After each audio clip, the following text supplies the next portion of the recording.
So, good morning, everyone. So, I will be presenting instructional strategies for technical vocational education and training programs.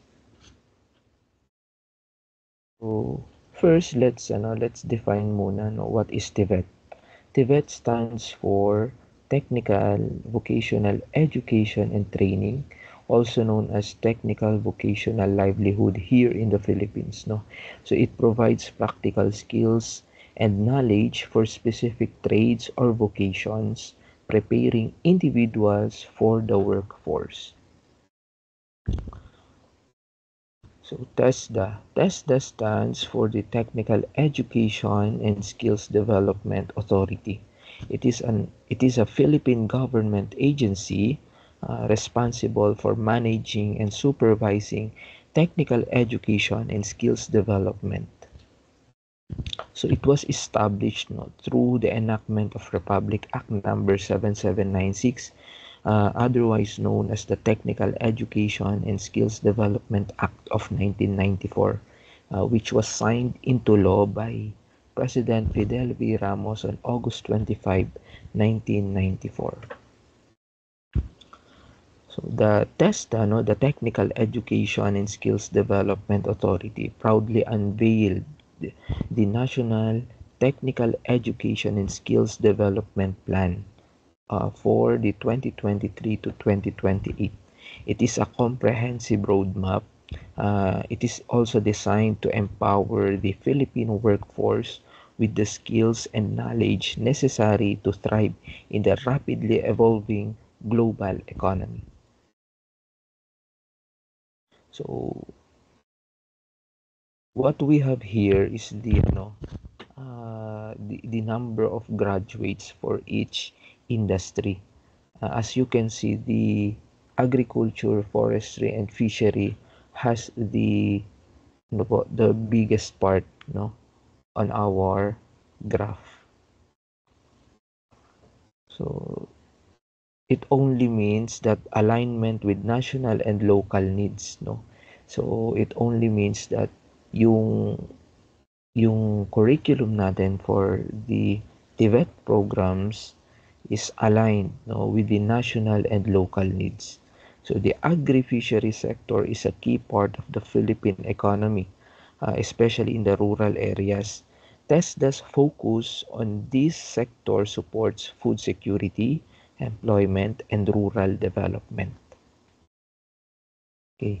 And the NTE-SDP 2023 to 2028 um, recognize these 10 sectors, okay, these 10 primary sectors, major sectors na mas nangangailangan po ng pansin, no? Unang-una yung agriculture, sunod ay yung health, tourism, manufacturing, transportation and logistics, ICT and IT BPM, or yung ating BPO industry, and then the education, creative industries, energy and construction industries. Now, TechVoc policy implications of the K to 12. No? So Republic Act number 10533 series of 2012, it is an act enhancing the Philippine basic education system by strengthening its curriculum and increasing the number of years for basic education, appropriating funds therefore and for other purposes, to be known as the Enhanced Basic Education Act of 2013, was signed by President Benigno S. Aquino III on May 15, 2013. Okay. So ano pong ibig sabihin nito? Ibig sabihin lang po nito is that during the correct curriculum development for the K to 12, yung DepEd uh, shall work with the CHED and TESDA to craft harmonized basic, tertiary, and technical vocational education curricula for Filipino graduates to be locally and globally competitive. Second, for teacher education and training, the DepEd, CHED, and TESDA shall conduct teacher education and training programs in collaboration with relevant partners in government, okay, academe, industry, and non-governmental organizations. Now, uh, ano po bang importansya, no? What is the significance of TVET? So, TVET plays a crucial role in social, economic, and personal development of individuals and nations. It equips learners with practical skills, work-ready knowledge, and the attitudes needed to succeed in specific trades or industries. So, in summary, TVET is a powerful tool for individual empowerment, national progress, and inclusive development. It bridges the gap, no, between education and employment and prepares learners to meet the demands of modern industries. Now, what are the possible challenges on TVET? So as you can see yan, marami po yung nakalist. And marami pa yan, no? Yan lang po yung mga naisama ko. Unang-una, syempre, yung stigma against TVET. So, yung parang dina-downgrade nila, no? Kapag ka TVET graduate ka, parang dina-downgrade nung iba. Yun po yung nagiging isa sa mga problema. And then, limited awareness, mismatch with industry needs. That's why we need, that's why kapag upon the crafting, di ba, of the curriculum for the K to 12, especially yung TVL, kailangan talaga i-consult muna si TESDA at saka si CHED. Tama po. And also the DOLE, no? To match po yung curriculum natin doon sa industry needs. Okay? Then insufficient funding, and the list goes on po. Next one, recommendations. Unang-una, syempre, to address the stigma against TVET, strengthen industry partnerships, improve funding and infrastructure, and then upgrade TVET curriculum to match global standards. Now, let's move on to the learning theories. So as we can see here, we have different classifications of learning theories, no? Unang-una ay yung behaviorist learning theories, cognitive learning theories, constructivist, social learning theories, humanistic, and other relevant theories. But today we will focus on the constructivist theories. Pero sige, pasadahan na rin po natin yung iba. So sa behaviorist learning theories, we have the two major theories there, di ba? The classical conditioning, yung main or one of its proponent is Ivan Pavlov. The operant conditioning by B.F. Skinner, di ba? Classical conditioning is learning through association between stimuli, di ba? And then operant conditioning naman is learning through rewards and punishments to shape behavior. Sa cognitive theories naman, we have the cognitive development theory, the information processing theory, discovery learning, and then the dual coding theory. Then sa constructivist learning theories naman, which we will we will dive into it po mamaya. So una ay yung social constructivism, experiential learning theory, and then the situated learning, and then the social learning theories, no?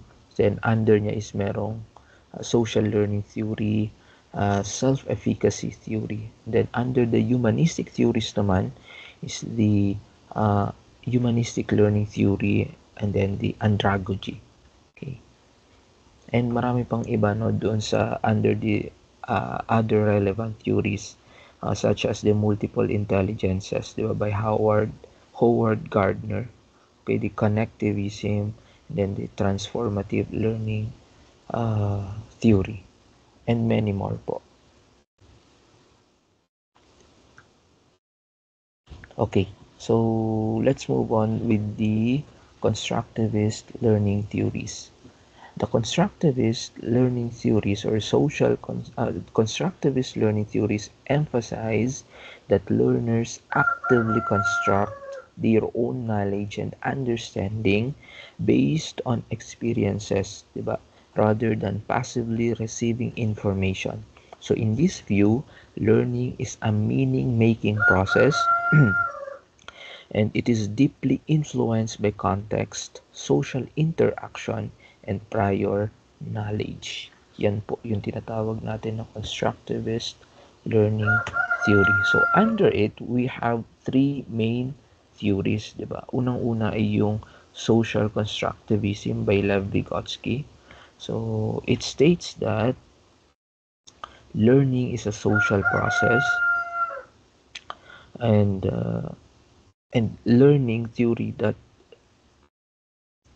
social constructivism, it is a learning theory that emphasizes that knowledge is constructed through social interaction, diba? Collaboration, and and cultural context. It highlights the role of language and dialogue in shaping understanding, with the teacher acting as a guide. Yan.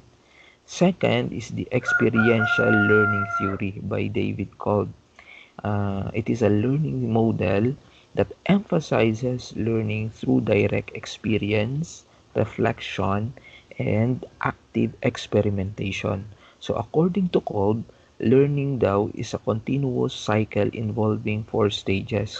So first is the concrete experience, second is the reflective observation, third is abstract conceptualization, and active experimentation. Okay? Then the third one is yung what we call the situated learning theory. It is the idea that meaningful learning occurs when learners participate in real life, no, culturally relevant tasks within a community or practice. Now, so what are instructional strategies? So, since kinuha lang natin dito yung constructivist learning theories, no, kasi we are talking about practical applications, no, we are talking about TVET. So itong mga learning theories na to is yung pinaka-importante when we talk about the TVET programs. So what are the instructional strategies? Instructional strategies refer to the various teaching methods and techniques used to enhance student learning and skill acquisition. In technical and vocational education and training, TVET, these strategies focus on practical, hands-on, and competency-based learning to prepare learners for specific trades, occupations, or careers. Now, we have the learning pyramid, no, also known as Dale's cone of experience. It suggests that active learning methods like teaching others or practicing by doing lead to higher retention rates, no, around 90% to 75% respectively. So compared to a passive methods like reading or listening, no, it is around 10% and 20% respectively. Okay, so kapag po practicing by doing, around 90% to around 75% to 90% po yung magiging retention rate. Okay, so yun po, mas mataas ang retention rate if we practice it by doing. Yan. Now, importance of instructional strategies in TVET. Okay, so instructional strategies are the methods and techniques it used to facilitate learning in TVET po, where the goal is to equip learners with practical job-ready skills using effective instructional strategies is essential. Okay, so importance of instructional strategies in TVET. So unang-una, it ensure effective skill transfer, okay, and competency development. Sunod, it improve engagement and retention of technical knowledge. Yan. So, the importance of instructional strategies in TVET. Instructional strategies are the methods and techniques teachers use to facilitate learning. So, in TVET, where the goal is to equip learners with practical, job-ready skills, using effective instructional strategies is essential for maximizing both skill acquisition and workplace readiness. Now, we have different instructional strategies that we can implement on our curriculum plan or what on our instructions. Unang-una is what we call the demonstration method.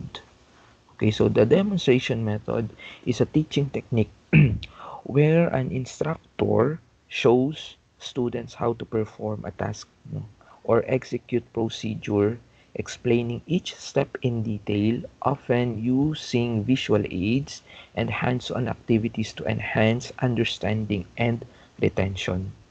Okay. Next is the hands-on or experiential learning. So, it emphasizes naman learning through direct experience and reflection. So, moving beyond passive learning by engaging students in real-world activities and problem solving. Next one, the third one is the project-based learning, the PBL. It is a teaching method where students learn by actively engaging in real-world, meaningful projects, fostering skills like problem solving, collaboration, and critical thinking. Okay. The next one is the apprenticeship and work-based learning. So apprenticeships and work-based learning are valuable educational approaches that combine practical, hands-on training with classroom instruction. So it offering individuals the skills and knowledge needed for specific occupation. Next is the simulation and virtual learning. So simulation and virtual learning naman, it involves using digital environments to create realistic interactive experiences for learning, allowing students to practice skills and explore concepts in a controlled and safe space. Okay, and then uh, the last one is the industry partnerships and guest lectures. It offers students real-world insights and experiences, bridging the gap between academia and industry, and can enhance curriculum relevance and career readiness. Okay. So now let's move on with the curriculum plan for TVET.